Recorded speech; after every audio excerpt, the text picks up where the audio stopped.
Leemos en el libro de los Hechos de los Apóstoles, en el capítulo 11 y en el verso 26. Dice la Escritura en ese lugar: y se congregaron allí todo un año con la iglesia y enseñaron a muchos, y a los discípulos se les llamó cristianos por primera vez en Antioquía. Lo vuelvo a leer en esa última parte. A los discípulos se les llamó cristianos por primera vez en Antioquía.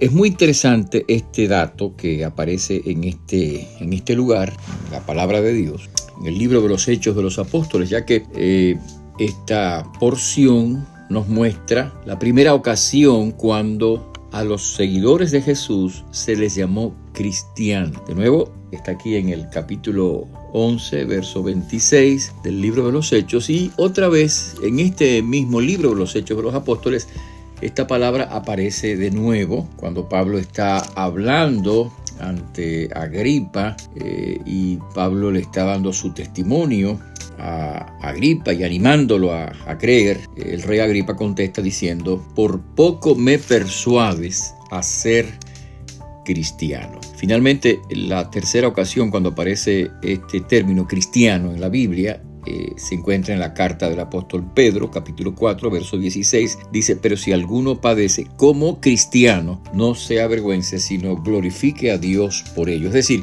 solamente en 3 ocasiones aparece el término cristiano en la Biblia para referirse a los seguidores de Cristo. Eso es muy interesante porque ese nombre, ese término, ese apelativo, fue el que finalmente prevaleció ante los demás. Por ejemplo, en estos mismos pasajes que hemos leído, hemos visto que se denomina a los seguidores de Jesús, se les llama discípulos. Se les llamaba discípulos de Jesús. En otra ocasión aparece el término referido a estos hombres como los del camino. El camino es Jesús, los que pertenecen al camino. En fin, hay otros términos, y solamente aparece 3 veces el término cristiano referido a los seguidores de Jesús. De modo que es muy llamativo que, siendo este término un término que solamente aparece 3 veces en el Nuevo Testamento, fuera este término el que finalmente prevalecía y el que fue adoptado a fin de cuentas para referirse a las personas que creían o creen en Jesús, en Jesucristo, reconociéndolo como el Salvador, el Mesías, Dios hecho hombre. Cristiano. A los discípulos se llamó por primera vez cristianos, dice este versículo, en Antioquía. Pero bueno, a despecho de todo esto, entonces debemos preguntarnos a qué clase de persona está describiendo el pasaje cuando habla de un cristiano.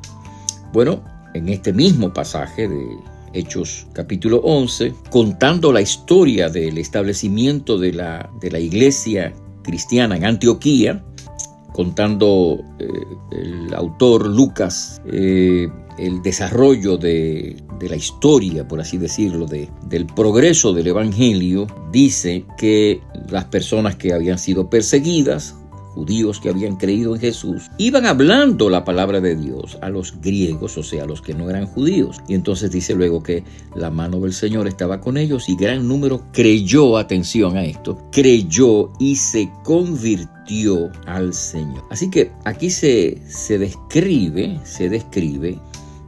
a estos cristianos como personas que creyeron, personas que se convirtieron, y muy interesante, creer, convertirse, y luego dice también personas que estaban siendo agregadas al Señor. Dice el pasaje: una gran multitud fue agregada al Señor, y entonces los apóstoles exhortaron a todos a que con propósito de corazón permanecieran fieles al Señor. Entonces, un cristiano, en resumen, de acuerdo con esta historia, es alguien que cree a Jesucristo, es alguien que se convierte a Cristo, es alguien que ha sido agregado al Señor, es alguien que tiene un vínculo personal con el Señor por medio de la fe. Entonces, un cristiano es alguien que ha creído en Cristo. Un cristiano es alguien que ha experimentado esa conversión. El término significa transformación, cambio. Un cristiano es alguien que ha recibido esa gracia de Dios por la cual su vida es cambiada. El curso de su vida es transformado. Cambia de camino, cambia de senda, cambia de vida por el poder de Dios. Un cristiano es alguien que tiene un vínculo personal con Dios a través de Jesucristo y que por lo tanto es un verdadero discípulo de Jesús. Así que en este tiempo, en esta semana, piensa en esto, piensa en lo que la Biblia enseña, piensa en la descripción que la Biblia hace de un cristiano y piensa si esa descripción que la Biblia hace de un cristiano como alguien que ha recibido a Cristo, que ha creído en Cristo, que ha sido convertido a Cristo, que ha sido agregado al Señor, si esa descripción describe, valga la repetición, describe tu propia vida. Si tú puedes realmente reconocerte como alguien agregado al Señor, vinculado al Señor, convertido a Cristo, alguien que ha creído a Cristo, ¿puedes tú describirte así? ¿Puedes tú decir entonces que eres un verdadero cristiano o no? Es una pregunta para reflexionar y para pensar y para que nos aseguremos de que realmente estamos en el camino de Jesucristo y que verdaderamente somos, si lo confesamos, cristianos. Que Dios nos permita que así sea, que Dios te bendiga. Te lo el pastor Freddy Noble, pastor de la Primera Iglesia Bautista Hispana de Manhattan. Dios te bendiga.